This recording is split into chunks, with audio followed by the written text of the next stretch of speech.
Okay, good evening all. Can you hear me? All right, we have Arjun, Arun, Rahul, and Ravindra Galot, Vipindra Chit, Ranchithod. Sorry, I could not pronounce your name. Chithothe. Okay. All right, gentlemen, can you hear my voice as well as hear my screen or see my screen? Great to see you a big bunch here. Very welcome, gentlemen.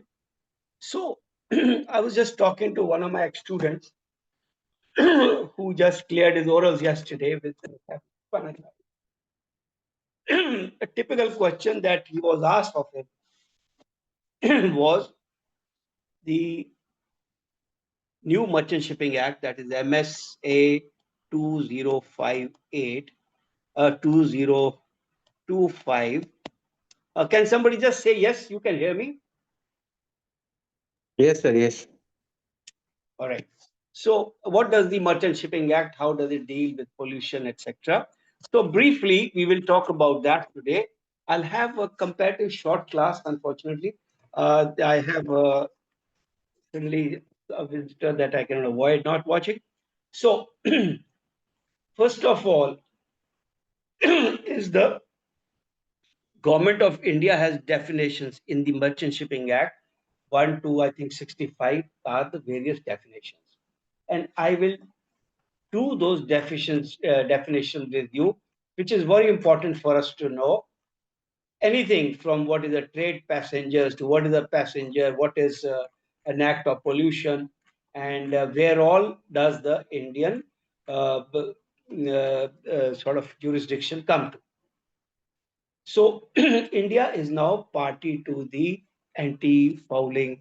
Uh, Wait, I think you can't see me.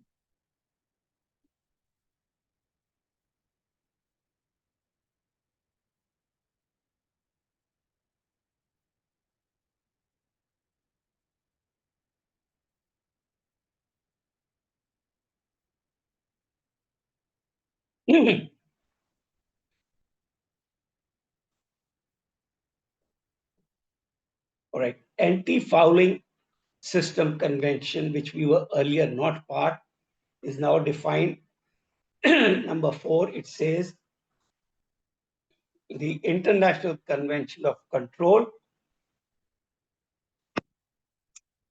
of Harmful Anti-Fouling Systems on Ships. It came into force in 2001, and India has now, by way of the new act, that is included. Also included is the Ballast Water Management Convention, which means the International Convention for the Control of and Management of Ships, Ballast Water, and Sediment. And this came into force in 2004. So these were pending issues. No change in baseline of an Indian coast. If this is our baseline, it is along here, from where the reference to territorial waters, the continental shelf, the exclusive economic zone, etc., they come. Now, this comes under Maritime Zones Act 1976. Maritime Zones Act 1976. This defines a country's territorial waters, continental shelf, exclusive economic zone, and maritime zones. When pollution happens, your civil liability convention kicks in. And as per definition, the CLC which India is following is CLC 1992. Briefly, what are the coastal waters? Let me just define.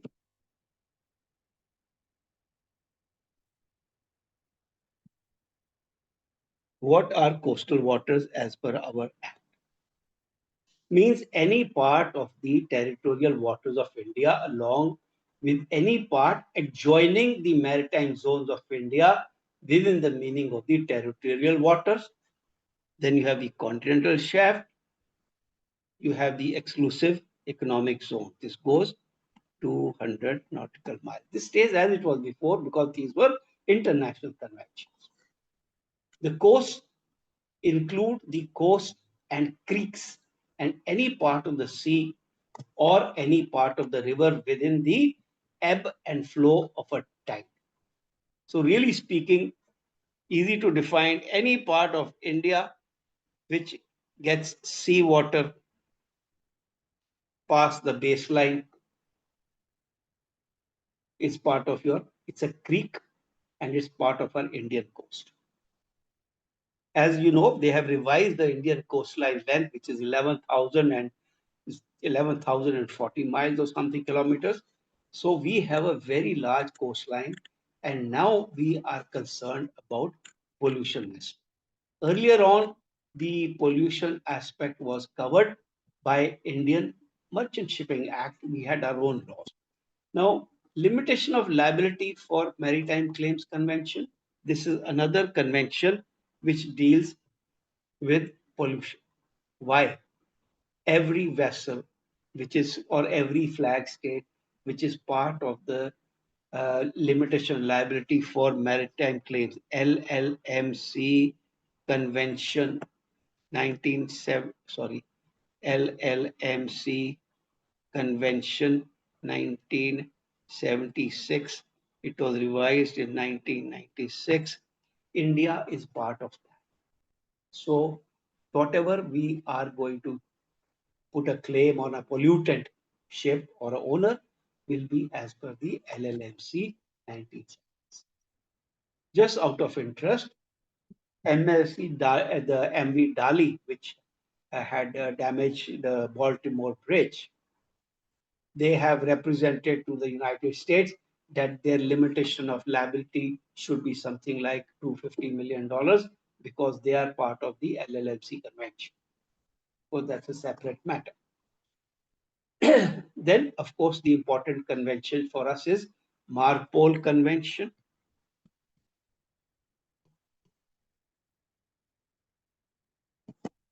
It means the MLC signed in Geneva in 2006.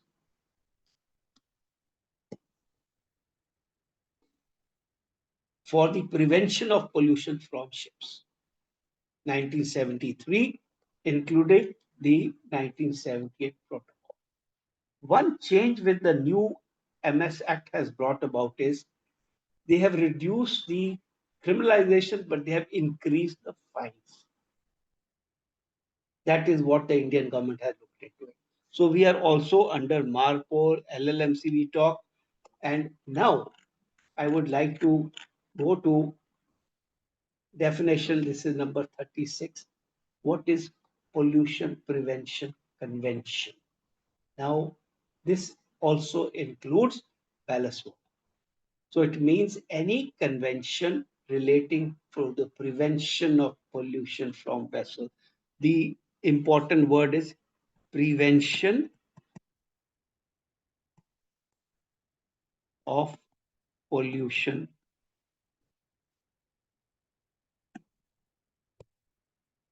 from vessels to which India is a party, and it includes, once again, like I said, MARPOL, it includes the AFS.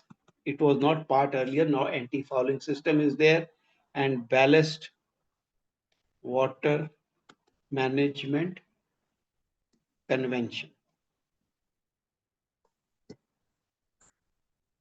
Now I will come to the actual, what we call the, on the coast, when you have, this is definition 69, also very often asked, how do you define an unseaworthy ship?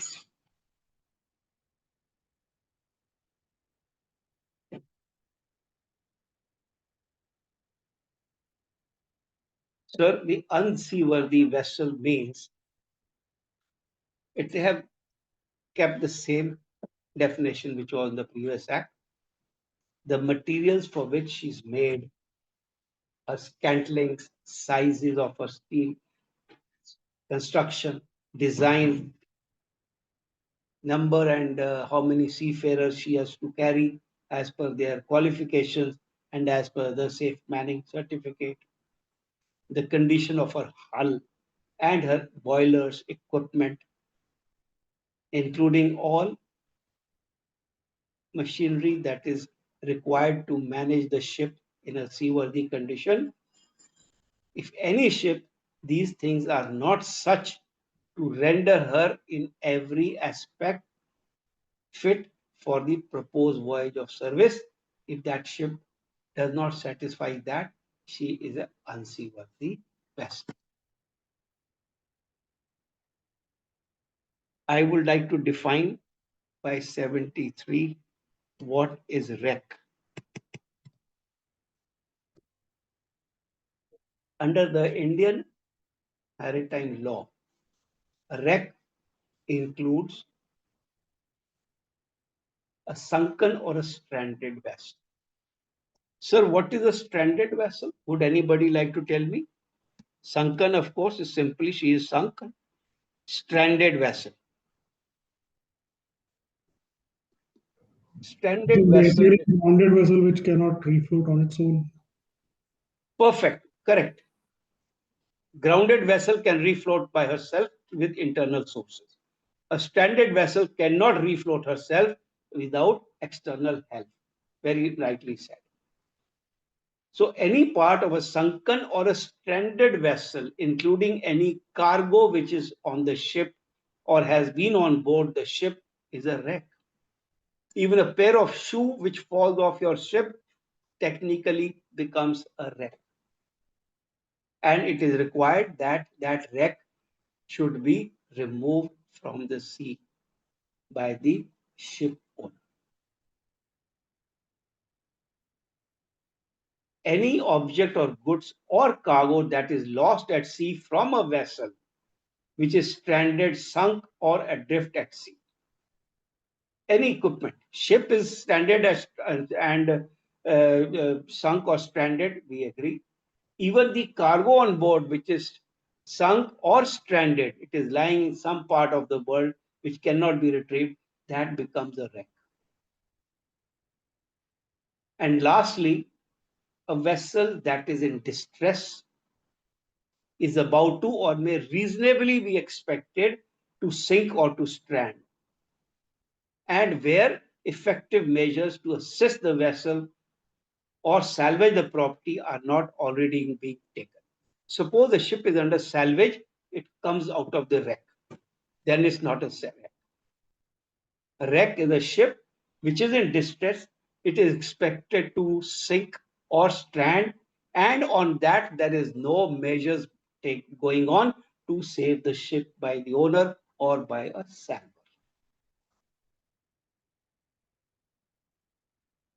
And all these circumstances must be to the satisfaction of the TG ship.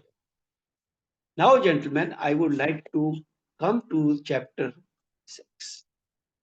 We are going to only talk about one section today, and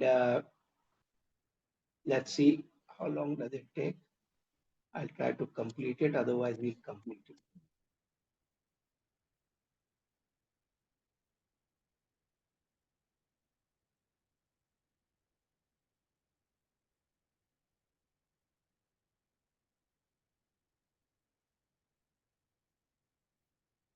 So prevention and containment of pollution from vessel. That is the heading.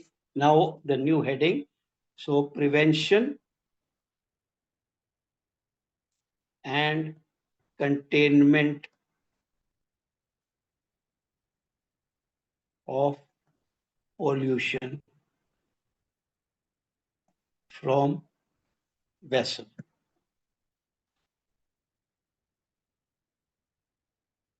And response. This is the new definition under part 7 of, part 7 of the Act. So they say this Act will apply to every Indian vessel and every other vessel registered in India. See the difference, an Indian vessel and every other vessel registered in India, because now under this act, non-Indian owned ships can also be registered in India. We will deal about that in our next class or following classes. So vessels other than an Indian vessel, any vessel within the jurisdiction of India will be under the purview of this. A vessel not entitled to fly the flag of India, but which operate under the authority of India. I suspect this would include vessel under Indian controlled tonnage. The new act also has included that where a person of Indian origin, he owns full shares of a foreign flag vessel, that vessel can be registered outside India, but it will come under Indian controlled tonnage. It has benefits, which we will go into that later. So this is what you mean by vessel other than an Indian vessel, and vessel not entitled to fly the flag of India, but which operate under the authority of India. Vessel that enters any port, shipyard, offshore terminal in India or within the coastal waters of India. We define the coastal waters, including any estuaries, creeks, wherever the tide can go in and out, flood and ebb. Simply speaking, wherever seawater can reach inland, all that comes under the Indian Coastal Act, the coast of India. Then I go further. Any incident of marine casualty occurring with grave and imminent danger to Indian coastline or coastal waters, this act will apply. Not only pollution, but a threat of pollution to our coastline. And what is the pollution from? Now we consider a pollution in the sea by one. What is pollution? Pollution in the sea. How? Pollution in the sea by either deliberately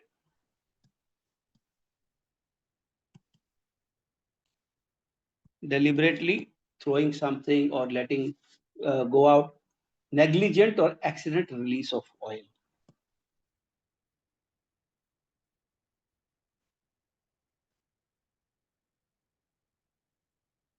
Accidental release of oil.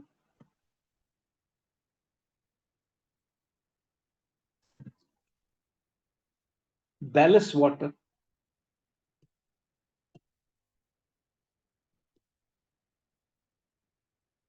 Noxious substances. It also now includes garbage, sewage, harmful and anti-fouling substances. Even under Marpol chapter 6, you have harmful emissions from any harmful substance. Even harmful emissions. So just briefly to deliberate, one is deliberately somebody pollutes, negligent or accident release of oil, ballast water, NOx, garbage, waste, harmful and anti-fouling system.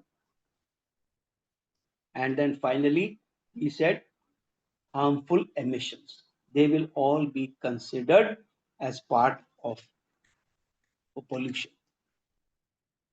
By way of explanation, the Act goes on to say Coastal water shall mean and include any part of territorial waters of India, adjoining maritime zones, marine area adjacent over which India may have exclusive jurisdiction by way of being territorial waters, continental shelf, exclusive economic zone.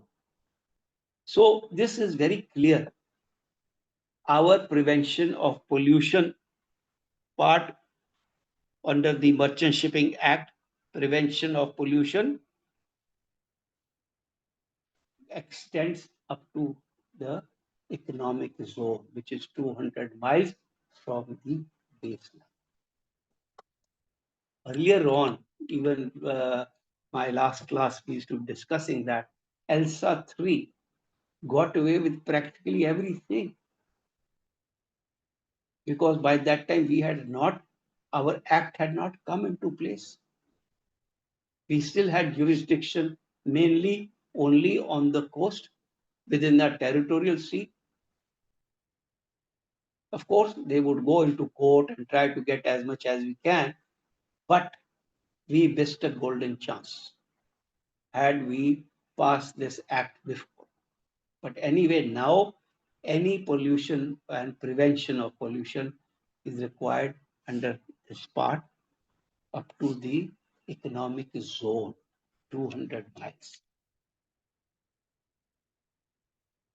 What are the harmful substances?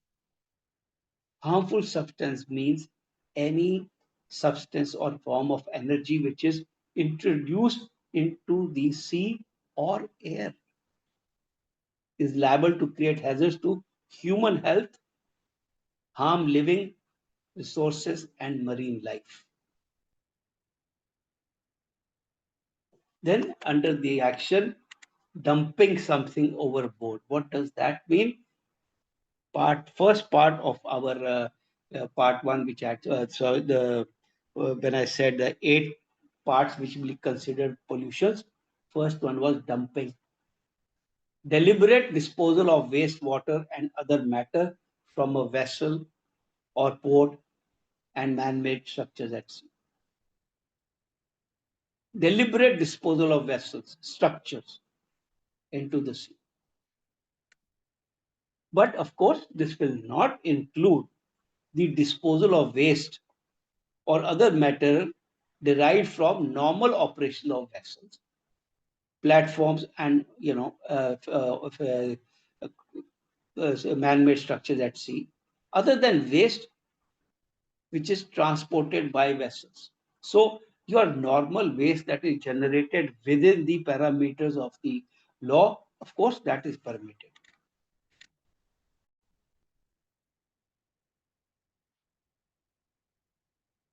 I'm just going to pick up a few important ones, then I'll go to the next question.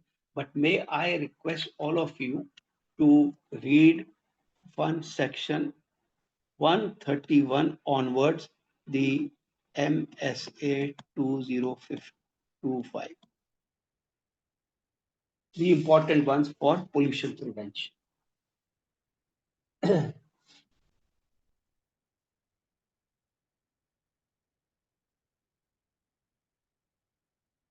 Now, all Indian vessels shall be fitted with such equipment and comply with the requirements and conditions relating to construction, survey of equipment, structure of vessels as may be prescribed by the DGC.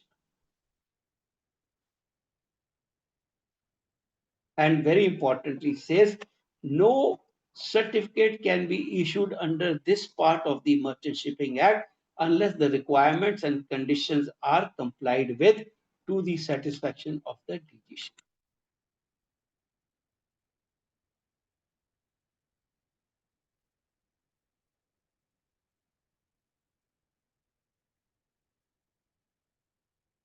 So just before I close this part, the conventions which will affect the pollution part of prevention of pollution part under the Merchant Shipping Act, the conventions are, as I've listed above, the Marpol Convention, Anti-Fouling System Convention, Ballast Water Management Convention, International Convention relating to intervention on the high seas. This is a very old convention from 1969, where pollution casualties have taken place. The government could intervene into the process to prevent convention. This came about after the Torres Canyon, the first ship which woke up the world that pollution can happen in 1969. And it also means any other pollution prevention convention to which India may further prescribe. All right, we leave this one now here, and I want to go to the next point I want to talk about is obviously the whole act cannot be done in a class manner as we are doing now. But like I said, sir, we have about 65 definitions which certainly are required to be read by all of us. What is a trade passengers? It was there before also. Remember? What is a special trade passenger ship? Can somebody define for me?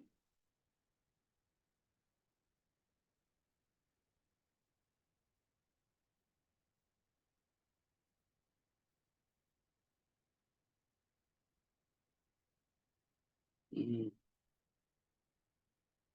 I'm looking at for the formation of the National Shipping Board is what I want to talk. Okay, maybe somebody is prepared. Can anybody tell me what is the National Shipping Board, how it is formed?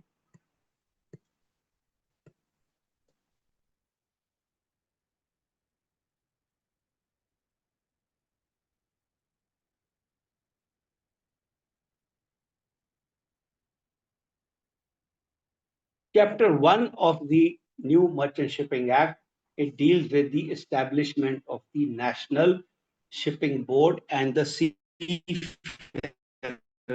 Board. We have to read that. I will just briefly do it with you. NSP and Seafarers Welfare Board.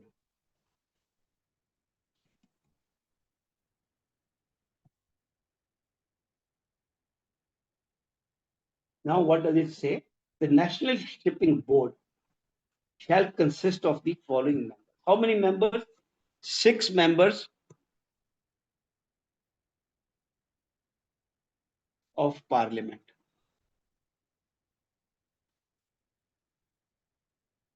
And out of them, 4 shall be elected from amongst themselves by members of the House and 2 from the Council states.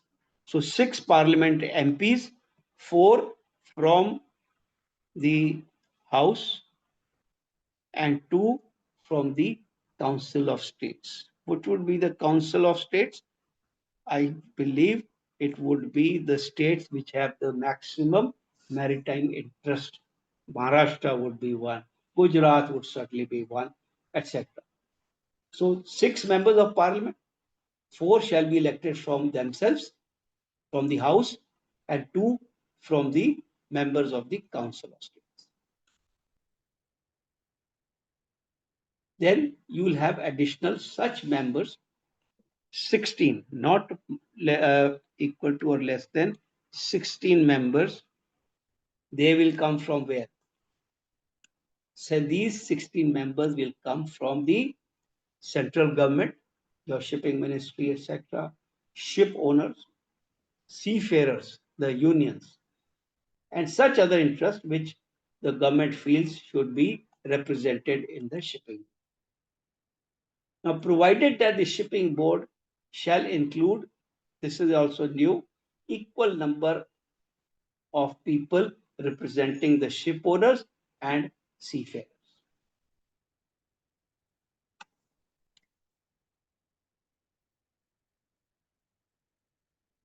And obviously, whenever a member to a shipping board is elected from the parliament, the moment they are no longer part of the, as members of the parliament, they are no longer part of the national shipping.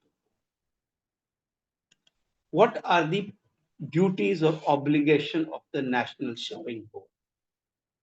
The shipping board is a very powerful advisory to the central government on matters relating to Indian shipping and development. For example, the tremendous thrust of in coastal shipping trade, which is going to be now started already, that is because of the advice over the years being given by the National Shipping Board to the government. National Shipping Board also advises the government if they have to make any MS rules, because government makes the legislature, they have made the act, the parliamentary act, fine. How do we execute it? We execute it through the Director General of Shipping. Now, if there can be some changes in the rules internationally which affect Indian shipping and which is not part of the Merchant Shipping Act, how are we going to operate in the open world? So then the National Shipping Board and the Director General of Shipping will confer, and they will change what they call, bring about a merchant shipping rules, MS rules. They become supplementary to the act.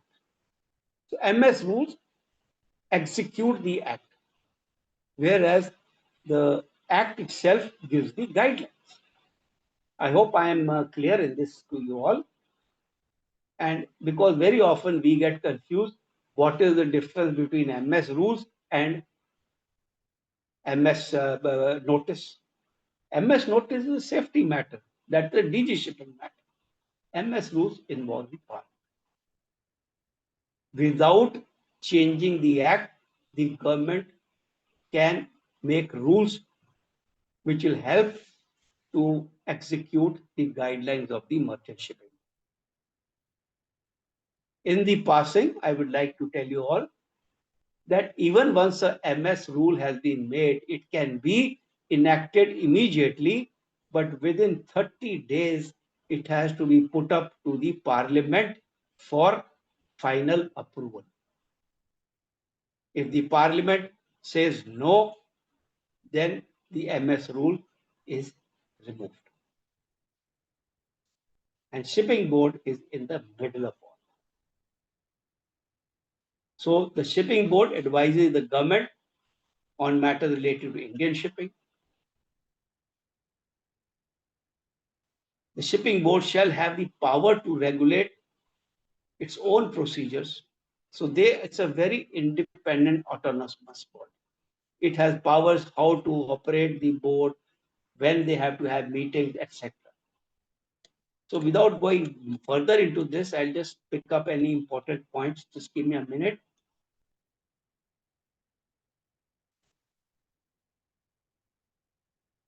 Okay. This is the basic idea of the formation of the National Shipping Board. A very typical question. And the next part is, which I want to talk about, is the seafarers welfare. There is a separate part in the Merchant Shipping Act which deal with seafarers welfare, just the seafarer. So what does that do?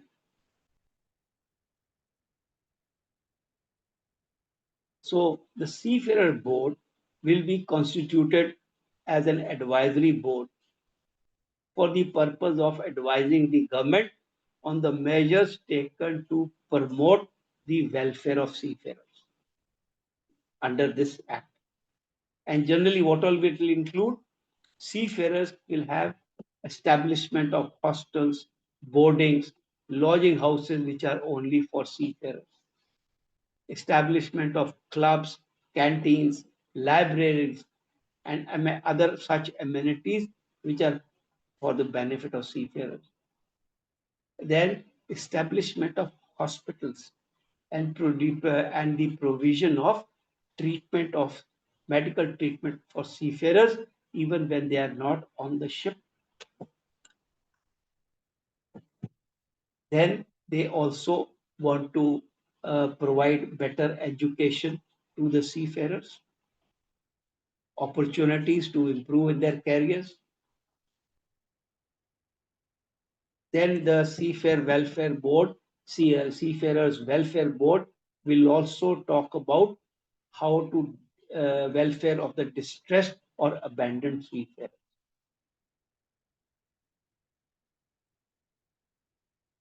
Now remember, abandoned seafarer will also be a foreign seafarer in India.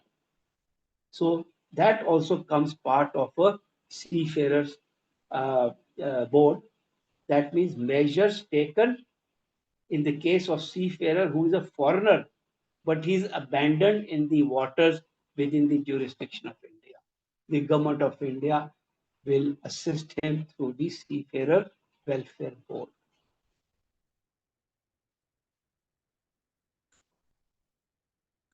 Then the composition of the welfare board, number of officers, etc., will be all decided by the government. They have not indicated, like in case of National Shipping Board, they have said 6 parliament members, 16 other members, but here, as they deem fit. And there will be fees payable by the owners of vessels for the purpose of providing amenities to the seafarers. And how they have to collect all this money, this will be part of the Seafarer Welfare. So Seafarer Welfare Board will be prescribed and put into place by the government. The funds will be collected from the shipping companies themselves.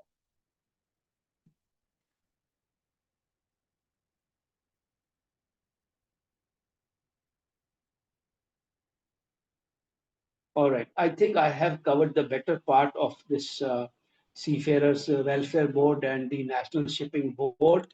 Just one little bit. I would be leaving you, gentlemen, in a little early today. I thought I would go up to 8 o'clock. They have, please pardon me, I have some guests and unavoidably I may have to attend. So, but I would like to do one thing, that is, what is the administration? How is the makeup of the DG shipping office and the director? It is like a pyramid. So the pyramid is, you have the director office,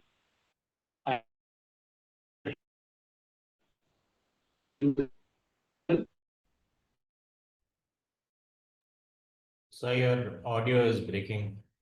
the additional deputy. Sorry, is my voice breaking? Now it's okay. Yeah, we are having a rainstorm here in Chandigarh, yaar, I'm sorry. So perhaps the net is playing game. But I'd like to quickly finish this, if you can still hear me. So the hierarchy is DG, Additional Director General of Shipping. These are generally people from IAS and IRS. Deputy Director General, Assistant Director. Under them, you have the surveyors. One, on the nautical side, you have the nautical surveyor, and the other chief ship surveyor. Then under them, they have the PO, then deputy nautical advisors. I think it is Captain Meena who often asks this question, what is the hierarchy of the Director General of Shipping? So briefly, we should just know, remember what you can, it doesn't matter. Nautical advisor, the chief surveyor, chief ship surveyor, PO. Under the PO, you have deputy nautical advisors. And under the chief ship surveyor, the engineer, you have a deputy chief surveyor, nautical surveyor, and engineer and ship surveyor. Engineer and ship surveyor is generally a naval architect. Then you have junior ship surveyors. These are the surveyors. In addition to that, people under the Director General of Shipping is the shipping master and also a deputy shipping master or an assistant shipping master. Then you have a senior radio surveyor, who has to be a class 1 radio surveyor. Then you have radio inspectors. These are the people who do your GMDSS exam, part of it anyway. Then, in addition, you may have other officers which are appointed by the central government. So basically, this one, and finally, before we leave this point, how many offices are there? The central government establishes and maintain at each port one of the POs, the principal officers at Mumbai, Kolkata, Chennai, Cochin, Kandla, and you also have now Port Blair, 7 altogether. The principal officer who shall be in charge of the MMD at the port of Mumbai, Kolkata, Chennai, Cochin, Kandla, and now, as recent as a few years back, the Port Blair is also a place you can register your ships. All right, I will leave this one here. Like I said, in a class, we can basically cover the minimums, but I would like to still just few questions I had, which I would like to take up with you now. Uh, 1 second.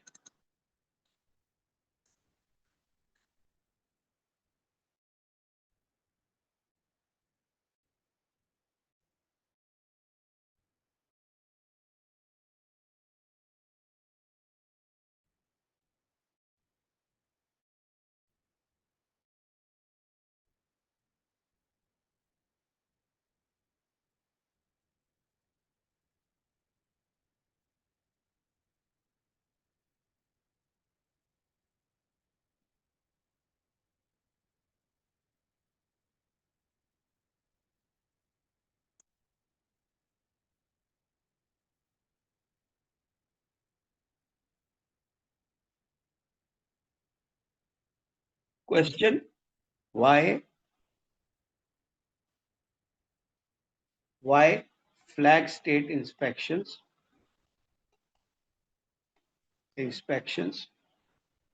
are required?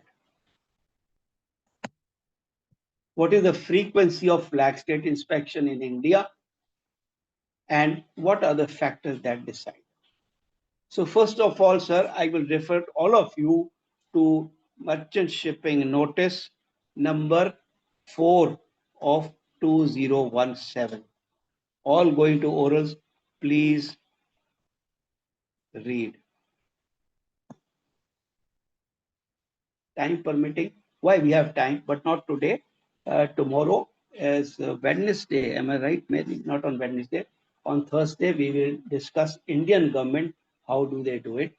But just to, because not the Indian government, even the UNCLOS, Article 217 of UNCLOS, UNCLOS, it requires flag state inspections.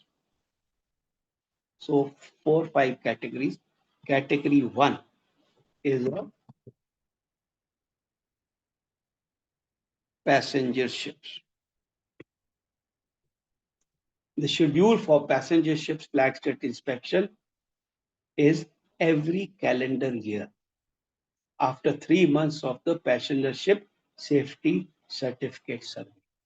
That means passenger ship, you have a passenger ship safety survey certificate valid for 12 months. And flag state inspection must be done before 3 months of the date of expiry of the certificate.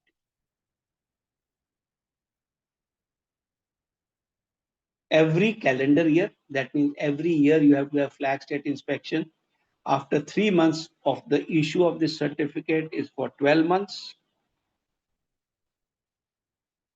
After 3 months and before 3 months, in this window, you have to carry out your flag state inspection. Next, we talk about cargo ships.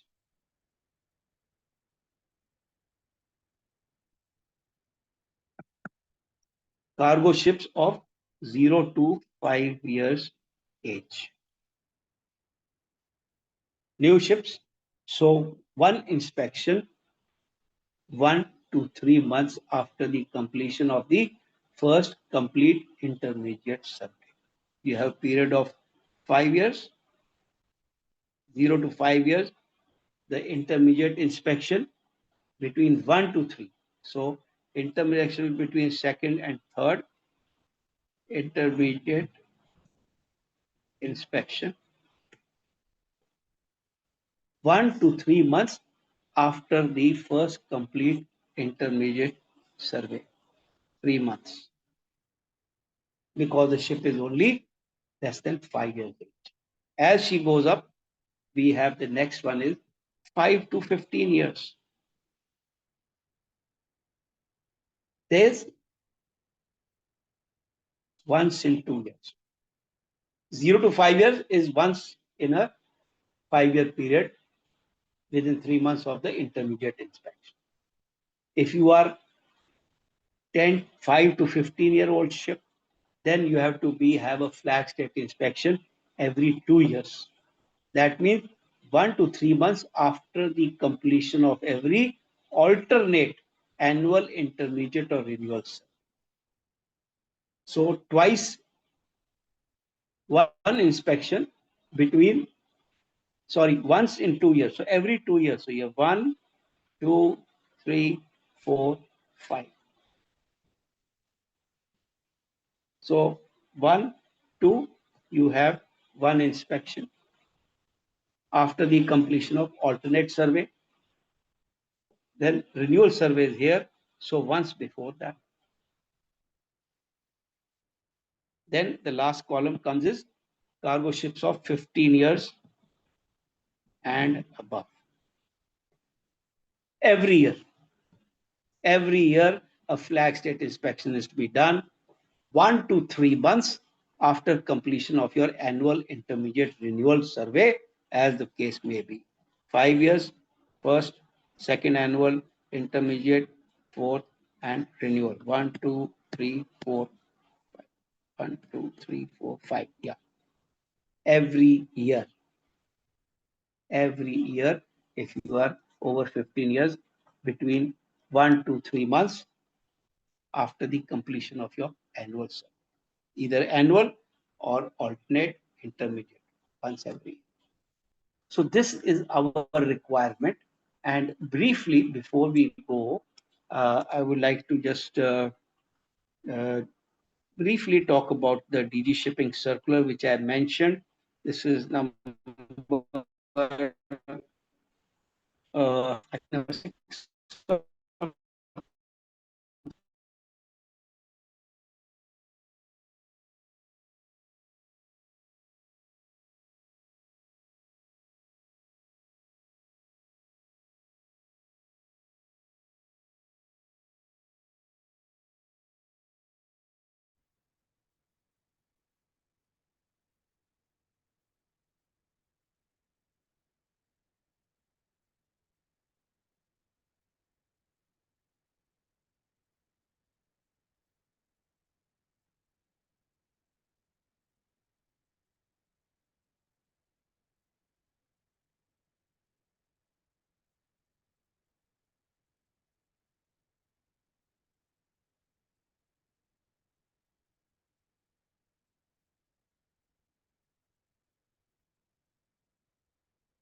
Sometimes you lose it out.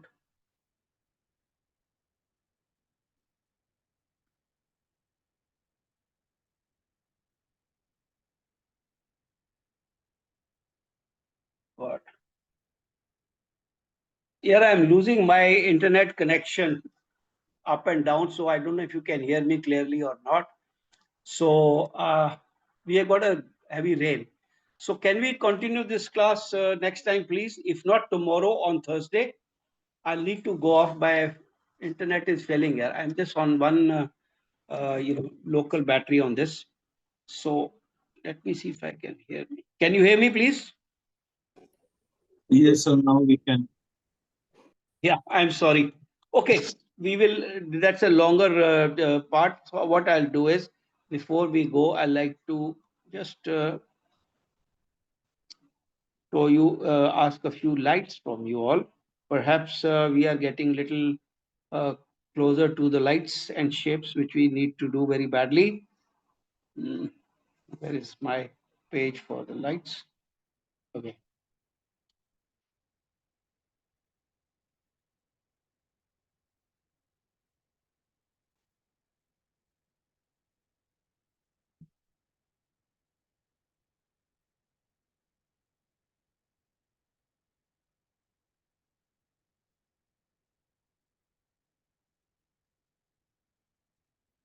This is the worst thing when you get these rainstorms.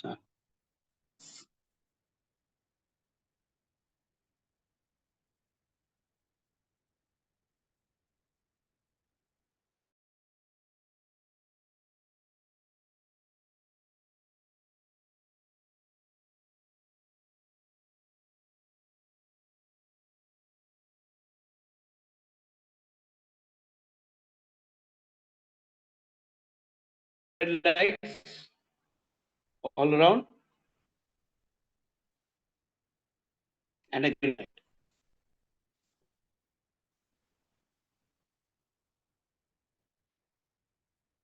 Vessel not under command? Yes? Shit, I thought we're not able to hear.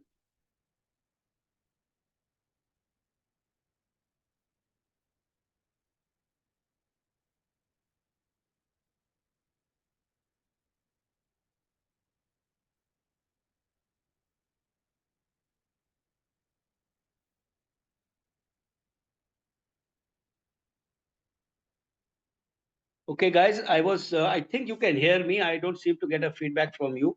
What we are seeing is a vessel not under command making way through the water. Now, if a ship is making way through the water, what would make her not under command? Making way means her engines are running, so she's got her engines, and she's steering a particular course, so steering is there. So, what are other circumstances which make a ship not under command? Just understanding of one word is required here. Anybody like to take that? Okay, I know you wanted some more. She won't be able to maneuver as required by these rules. Absolutely right. That's the word I wanted to hear. Her machinery is working, her steering is working, but she's not able to maneuver as required by the rules. Weather could be one reason, although it'll have to be proved, because if you are in very bad weather, you are not expected to come so close that a collision happens. So that is a mutable point. But yes, the what we are trying to say is, if the vessel is moving in this direction and you are required to alter course to starboard, I'm giving a very simplistic diagram.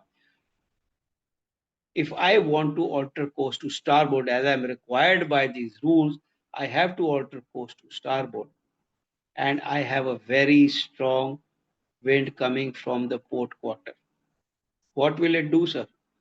It will keep on turning the ship to port, make my ship keep on turning to port. This could be an extreme case where wind is very strong, anything over 7 to 8 wind force. But yes, in that your nearest CPA will not be just 2 miles, it could be 4 or 5 miles.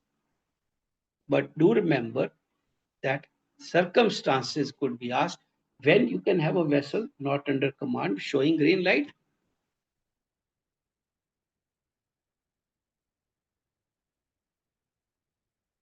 On another case, if the same ship is overtaking you from your starboard side or port side, she is an overtaking vessel.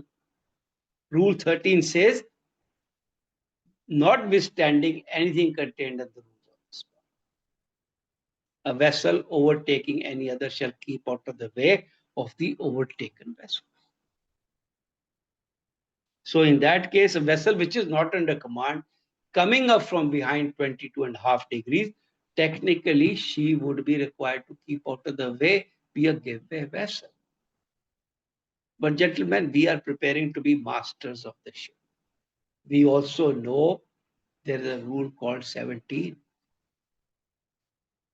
Not 17, it's rule 2, sorry. Rule 2 is good seamanship. So a vessel which not unnecessarily put her red lights up, but if he does, he must be having a reason. And if he is not able to keep out of the way, rule 2 will require you to depart from the rules to ensure safe passage. So this was the last of the day today, sir. Sorry, I'm going to truncate this meeting. I would have liked to go for another half an hour, but no issue. We shall take care tomorrow. So can we, we'll call it off now, and I shall see you the next course. Is it all right with everybody? I will continue with the few more the important changes that are there in merchant shipping, and thereafter we'll continue as we are doing. Anybody has any suggestions or any particular topic he needs to be covered, do let me know. And those of you who are in my class, I expect if you are booked your time and you tell me, sir, my oral is next week or whatever, then please let us know. We'll try to make the class topics such which prepare you for your immediate approaching orals. So let me know. And with that, I will say good night and thank you very much. I shall see you. If not tomorrow, then on Thursday, we'll meet again. Good night, yeah. Good night.